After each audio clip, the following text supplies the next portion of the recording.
Hey guys, Andrew Strout. I'm here in the sideboard. I'm sitting with Josh McClain and Ben Friedman. And we are here to pick their brains and ask them some quick questions about Legacy. So let's kick things off. The first question, of course, we'll get answers from both players, but we'll start with Josh on this one.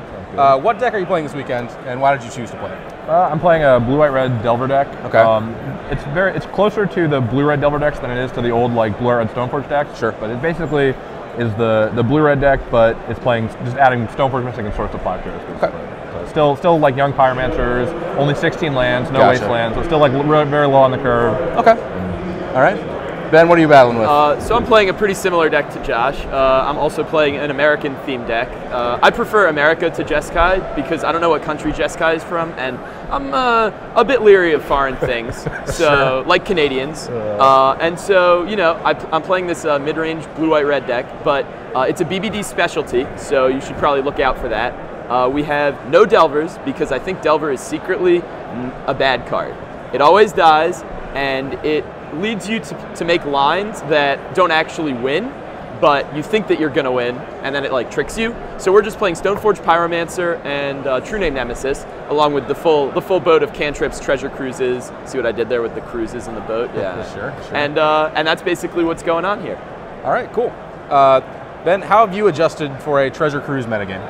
So yeah, like most people, I have 2 Pyroblasts in the main deck, and I'm playing my own treasure cruises. I'm hoping to cruise harder than my opponents.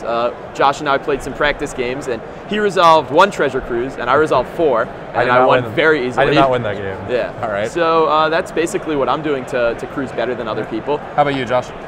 Basically the exact same thing. I'm playing for myself. I'm playing 2 Pyroblasts. We try to have as many cheap spells as possible to try to fuel it, to make sure you can always cast it. Just being aware, like more so like you have to kind of play with it in mind, don't burn your forces on stuff you don't have to, stuff like that. Okay. So, but as far as preparation, just some more Pyroblasts. There's some Pyroblasts in the main deck, and then my own cruises. Okay, fair enough. Let's talk a little bit about your guys' preparation for this tournament.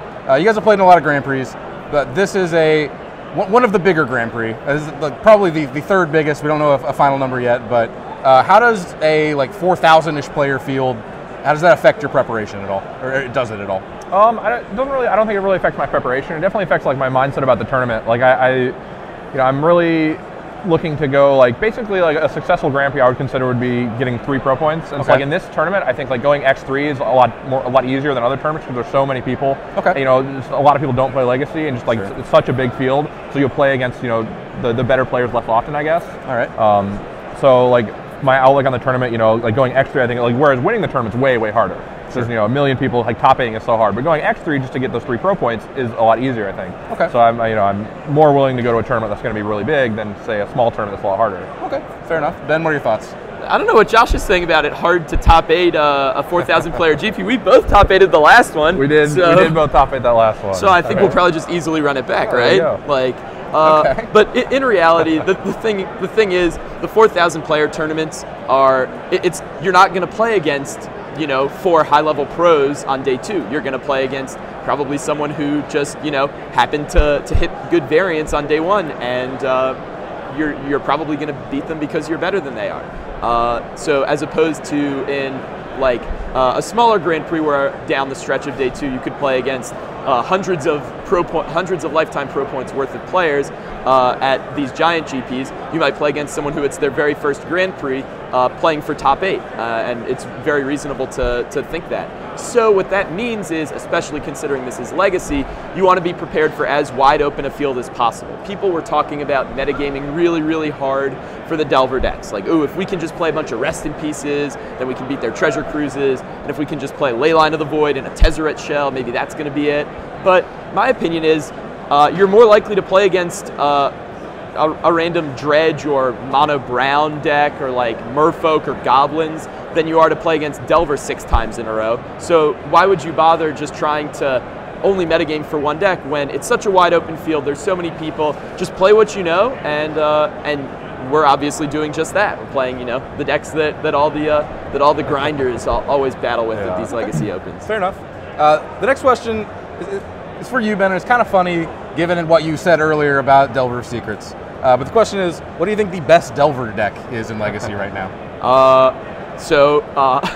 I could, try and come up with some funny quip here. I really don't think it's that well positioned. Okay. I think the best Delver deck is Blue-Red Delver, and it's because it gets to play Monastery Swiftspear, which is better than Delver.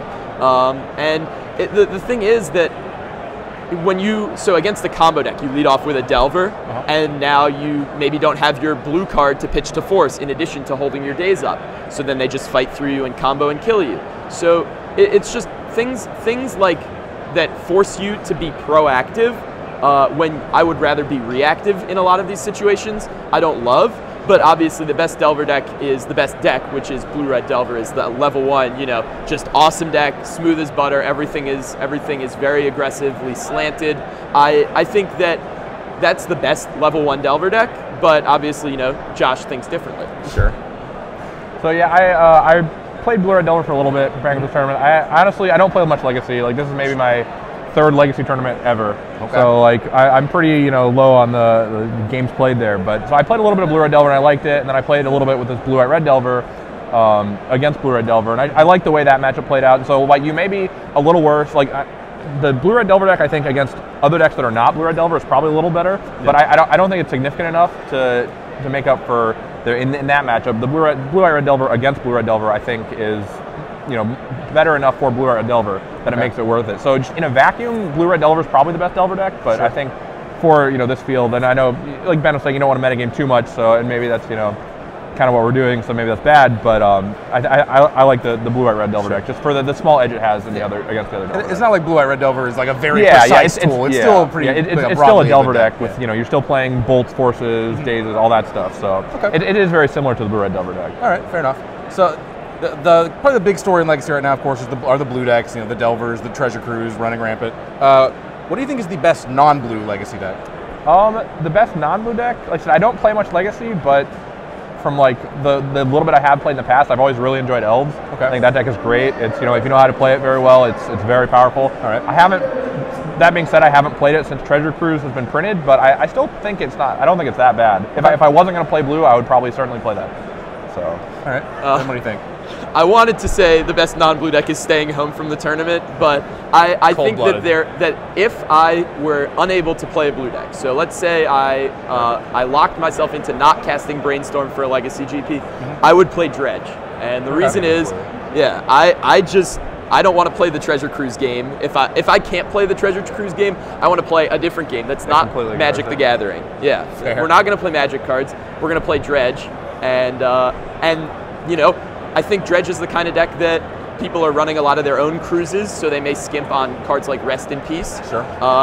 It's great. I mean, it's a deck that I'm always, terrified. I'm going to pee my pants when I play against Dredge, because what if they just go, all right, turn 1 Cabal Therapy, you name your hate card, and then kill you on turn 2? It's just really hard to actually be properly prepared for Dredge in such a wide open field. So if I wasn't going to be this, super cool reactive blue deck, then I would just say, all right, to hell with it. I'm going to slam a hammer down on the table, and you're going to lose. All right, fair enough. Let's put our developers caps on a little bit here. The next question: if you could ban or unban any one card in Legacy, what would it be? I want to unban Mental Misstep. God, I cut my teeth on the Mental Misstep format, and I think that people need to learn some respect for the blue cards. People still don't have quite enough respect for blue cards. Okay. I think, first of all, I really want to play like Mental Misstep, Snapcaster Mage, Treasure Cruise, Jace the Mind Sculptor. Just, oh my God. Isn't Mental Misstep good in the non-blue deck? Mental Misstep is good in every deck. It's just awesome. I think it would it make Legacy a more robust and even format? No, but it would make it more fun for me, and I think it would make it very skill intensive. But I recognize that that's probably a little bit too much of a pipe dream at this point. I think blue's gotten a little too good. So I think if I were going to honestly unban something, it would be the card that Josh is going to talk to you about. And if I were going to ban something, I would just ban Treasure Cruise and Dig Through Time because they're too good. So Josh, what is Josh going to talk to us about? If I could unban a card in Legacy, it would definitely be Survival of the Fittest. I love that card. Okay. I love those style of decks, similar to Birthing Pod in Modern, just decks with like really good creatures that you just have this toolbox, so you can kind of get whatever you need. You can play all these creatures in your deck that are good in specific scenarios, while also your deck is like this good green creature deck. Sure. So you have like your combo plan, then you also have a good beatdown plan. Kind of why I like Elves a lot. If you have your combo plan, then you're just a very good attacking deck. Okay. So it's my style of card. I love being able to, like I said, just play all these like crazy cards that you couldn't play otherwise. You know, not this is a bad example for Legacy, but like Orzhov Pontiff. Like you can't play a card like Orzhov Pontiff in a normal deck in Modern. You know, it's not a good enough card. But when you can get it only when you need it, then it's great. So like, and I love those type of cards. So I'd love to be able to open that door. I know there are a lot of survival of the fittest fans in the world. Yeah. So I guess some of you are still holding out hope. Yeah. The next question, it's a simple one: Treasure Cruise or Dig Through Time? I like Dig Through Time a lot better, but I think the Cruise decks are a lot better. But as a card, I'm going to say Dig. All right. I think Dig Through Time is more of the thinking man's Magic card, whereas Treasure Cruise is like, oh, let's cast a bunch of spells and draw more, and then keep playing Magic because it's going to be blast. And I mean,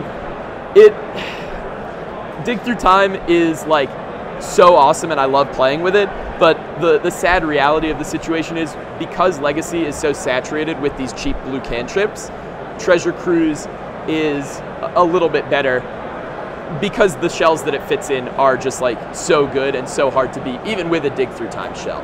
So I think this weekend we're going to see Treasure Cruise come out on top. Yeah, for sure. You made Treasure Cruise seem like a lot of fun just now.